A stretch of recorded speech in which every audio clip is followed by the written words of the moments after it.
Good morning. నా పేరు doctor Padmakar. ఆమె యూరాలజిస్ట్. యూరాలజిస్ట్ అంటే మీ అందరికీ తెలిసిందే. యూరాలజిస్ట్ అనే విభాగంలో అధిపతిని. దానికి కిడ్నీ, మూత్రపిండాల్లో ఉండే అనేక జబ్బులు, మూత్రపిండాల ద్వారా మూత్రపిండాల నుంచి యూరినరీ బ్లాడరు, దాని తర్వాత మేల్ ఎక్స్టర్నల్ జెనిటేలియా విభాగాన్ని చూసుకునే విభాగాన్నే యూరాలజీ అంటారు. ఇది Renova century hospital road number 12 Banjara hills లో ఉందండి.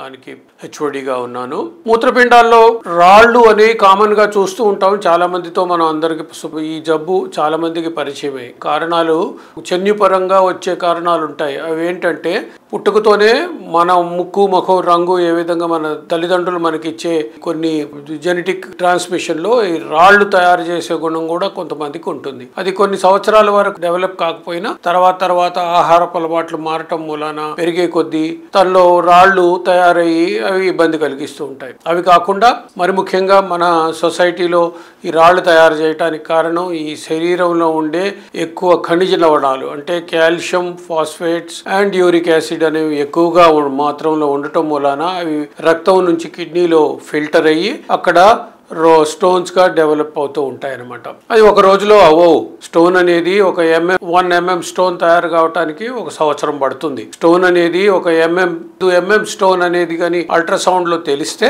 మనకు 5 ఏళ్ల నుంచి ఉందని ఒక అర్థం అన్నమాట. కారణం అది ఇప్పటిదాకా ఎప్పుడు ఇబ్బంది కలిగించలేదు కాబట్టి మనకు తెలియదు. ఈ రోజు మనకి నొప్పి, అబ్డామినల్ పెయిన్ అంటే కడుపులో తీవ్రమైన నొప్పి వస్తే ఏ విధంగా మనం టెస్ట్లు చేయించుకుంటామో, టెస్ట్ చేయించుకున్నప్పుడు మనకు ఆ రోజు తెలుస్తుంది. మనం ఏమనుకుంటాం, ఆ రోజు నుంచే వచ్చిందేమో రాయి అనుకుంటాం. కానీ కాదండి. మూడో కారణం ఏంటంటే మనకి మూత్రపిండాల్లోని యూరినరీ ఇన్ఫెక్షన్స్ రిపీటెడ్గా ఉండటం మూలాన అది సరైన ట్రీట్మెంట్ చేసుకోకపోవటం మూలాన ఈ రాళ్ళు అనేవి కూడా తయారవుతూ ఉంటాయి. ఇవే కాకుండా మరికొన్ని కారణాలు ఏంటంటే కిడ్నీ ఫెయిల్యూర్స్ ఎందుకు వస్తాయి? బాగా ఎక్సెస్ బీపీ, షుగర్ ఉండి దాన్ని ట్రీట్మెంట్ సరిగ్గా తీసుకోకుండా, కంట్రోల్ చేసుకోకుండా నెగ్లెక్ట్ చేస్తూ ఉంటే ఆ కిడ్నీలు 2 ష్రింక్ అయిపోయి కిడ్నీలు పాడైపోయి దానిలో కూడా రాళ్ళు కూడా తయారవచ్చండి. వీటన్నిటికీ అంటే రాళ్ళు తయారవటానికి కిడ్నీ ష్రింక్ అవటానికి కారణం, ష్రింక్ అయిన తర్వాత రాళ్ళు కూడా తయారవుతూ ఉంటాయి. అది కాకుండా కొన్నిసార్లు మనకి మూత్రాశయంలో, మూత్రనాళంలో,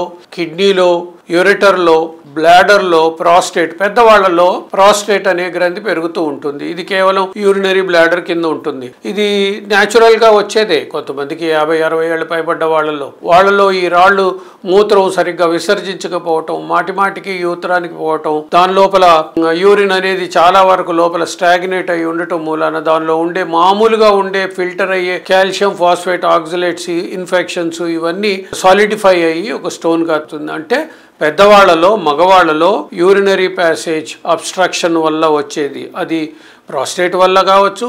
యంగ్స్టర్స్లో యూరినరీ అబ్స్ట్రక్షన్ ఎందుకు అవుతుంది అంటే రిపీటెడ్గా ఇన్ఫెక్షన్స్ అవటం మూలాన స్ట్రిక్చర్ యూరెత్రా అనేది కూడా తయారవుతుంది. ఇది కాకుండా చిన్నపిల్లల్లో కూడా మేము చూస్తూ ఉంటామండి.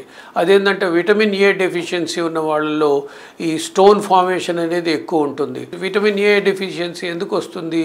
అది కూడా కొంతమందికి జన్యుపరంగా కూడా వస్తుంది. తర్వాత మెడులరీ స్పంజ్ కిడ్నీ అనే ఒక జన్యుపరంగా వచ్చే జబ్బు కిడ్నీలో బుడగలనే తయారయ్యి దానిలో కూడా స్టోన్ అవుతూ ఉంటాయి. కారణాలు ఎన్నో ఉన్నాయి. ఇవన్నీ కారణాలు మీకు చెప్పాను.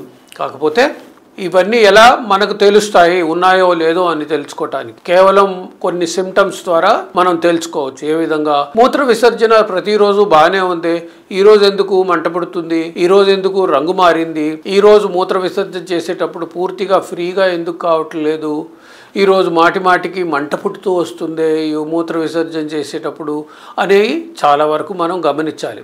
కొన్నిసార్లు మనకు తెలియకుండా మూత్రం ఎరుపు రంగులో రావచ్చు.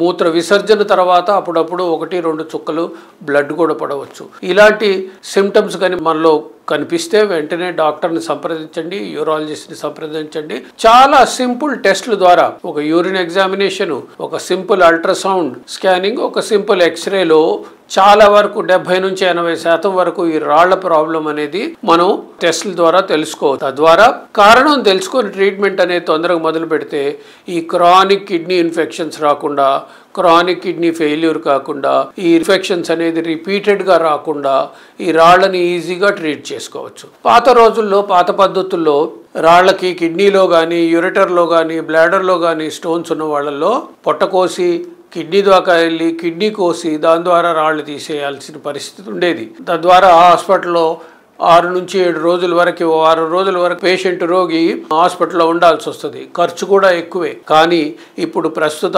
డెవలప్మెంట్లో పెద్ద పెద్ద ఎండోస్కోపీస్ వచ్చి, లేజర్ ట్రీట్మెంట్ వచ్చి, కిడ్నీలో స్టోన్లు చాలా సునాయాసంగా సింపుల్గా ట్రీట్ చేసే పద్ధతులు. కాబట్టి మీరందరూ ఇలాంటి పద్ధతులు రెనోవా సెంచరీ హాస్పిటల్లో ఉన్నాయి. కాబట్టి వీటికి ఏమైనా మీకు ఏమైనా డౌట్స్ ఉంటే వచ్చి యూరాలజీ డిపార్ట్మెంట్లో ఉన్న మేము మీకు తప్పకుండా ట్రీట్ చేస్తాం. అది కూడా సునాయాసంగా ట్రీట్ చేస్తాం. తద్వారా మీరు మీ జీవితాన్ని హాయిగా గడిపేయచ్చు.